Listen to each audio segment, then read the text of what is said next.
Monday, Tuesday, Wednesday, Thursday, Friday, Saturday, Sunday. இது வியாபாரத்திற்கு வைத்துக் கொள்ளுங்கள். இது மரணத்திற்கு வைத்துக் கொள்ளுங்கள். இவை அணிகலன்கள் முறை. இந்த நாள் பயிரிட, இது மங்களங்கள் நடக்க, இது உடம்பை கவனிக்க, இது ஓய்வுக்கு என்று தமிழ் பொறுப்பாளன் பூமியில் அறிமுகப்படுத்திய தினங்கள். திங்களன்று வியாபாரம் காட்டினார்.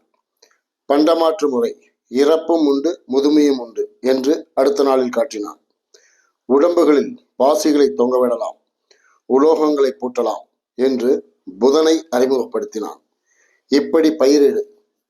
அடுத்த நாள் திருமணம், விசேஷம் போன்ற நிகழ்வுகளை அடுத்ததாய் காட்டினான். வைத்தியம், உடல்நலம் பேணல் ஆகியவற்றை சனிக்கிழமை காட்டினான். அடுத்த நாள் ஓய்வெடுக்கச் சொன்னான். இப்படியாக 6 பொறுப்பாளர்களும் தங்கள் தங்கள் பகுதிக்கு வாழ்க்கை முறைகளை நெறிப்படுத்தினார்கள். அதற்காய் செவ்வாய் ஒன்றும் செய்யக்கூடாது என்று மருவியது கொடுமை. கண்டம் பிரிந்ததும் நடந்த முறை இது. அதேபோல் துணைக்கோள்களின் செயல்பாடுகள். அந்த துணைக்கோள்களில் அப்போது மனித இனம் இல்லைதான்.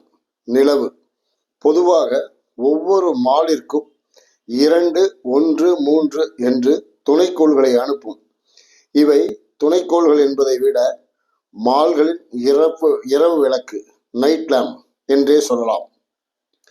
சூரியனுக்கு மறுபுறம் இருக்கும் இன்னொரு பக்க மாலில் ஒளிபெறச் செய்வது மட்டுமே நோக்கமல்ல. பகலில் மாலில் எழும் சூரிய வெப்பம் மாலையே மறைந்துவிடும் என்று நாம் நினைக்கிறோம். பூமிக்குள் பாயும் வெப்பம், ஒரு நாளைய வெப்பம் 5 வாரங்கள் தாங்கும் சக்தி உண்டு. அதை இரவில் நிலவில் பட்டு பூமிக்கு திருப்பி அனுப்பப்படும். நிலவின் குளிர் ஒளி அன்றே தணிக்கிறது. அப்படி தணிக்க இயலாத நிலை ஒன்று இருந்தால் பூமியில் தங்கும் வெப்பம் அடியில் உள்ள நீர் ஊற்றுகளை வெப்பமாக்கி ஆவியாக்கிவிடும். நிலைமை கொடுமை அல்லவா? அதனால்தான் மால்களுக்கு துணைக்கோள்கள் முக்கியம்.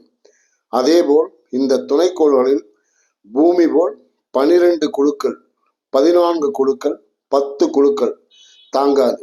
ஆனால் பூமி 18 குழுக்கள் வரை கூட தாங்குமாம். நிலவிற்கு மொத்தமே 7 குழுக்கள் தான்.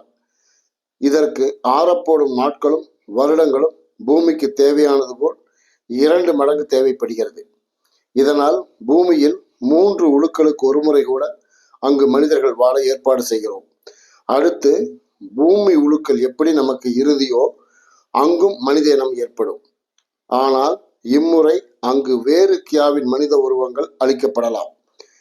இப்போதைய கல்வி முறை கூட அங்கு போன முறை பயன்படுத்தியதுதான்.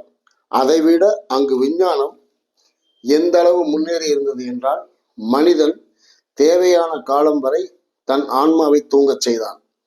உதாரணமாய் உழைத்து உழைத்து தன் கடமைகளை முழுமையாக செய்து முடித்து ஒரு பெரும் பணக்காரன் வேண்டிய விஞ்ஞான முறைகளை செய்து கொண்டு 10 வருடமோ 20 வருடமோ தூங்கி விடுவான்.